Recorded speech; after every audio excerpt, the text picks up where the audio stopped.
آپ نے دو terms use کیے، ایک کنٹرول ڈائبٹیز اور انکنٹرول ڈائبٹیز. دونوں ہی صورتوں میں کیا کوئی ایسا سینیریو بن سکتا ہے کہ کسی کو اگر ڈائبٹیز ہو گیا ہے یا ہو گئی ہے جو بھی اس کو کہتے ہیں، تو وہ اس سے پوری طرح سے اسکیپ کر سکتا ہے، ختم ہو سکتی ہے؟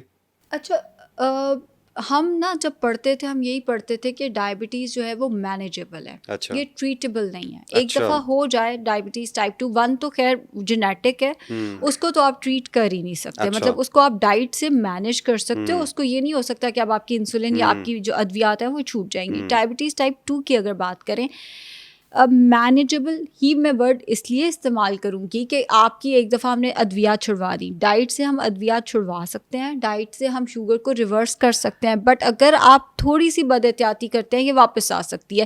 تو مکمل طور پہ آپ کو میں یہ لکھ کے دے دوں کہ آپ میرا ڈائٹ پلان فالو کریں گے تو آپ کی ڈائبٹیز ریورس ہو جائے گی، یہ اس لیے غلط ہے کہ اس کے بعد اگر آپ نے احتیاط نہ کی تو وہ واپس آ جائے گی. مینیج ہم آپ کو کر کے دے سکتے ہیں کہ آپ کو ادویات کی ضرورت نہ پڑے. ٹائپ 2 ڈائبٹیز میں آپ کا HbA1c 5.2 5.1 تک لایا جا سکتا ہے، ایون 4.9 تک لے کر آیا جا سکتا ہے اگر آپ ڈائٹ کی احتیاط کرتے ہیں. لیکن پرابلم یہ آتی ہے پیشنٹ کو لگتا ہے اب ہمیں دوبارہ ہونی ہی نہیں ہے، چاہے ہم جتنا مرضی کھا لیں، وہ چیز نہیں ہوگی.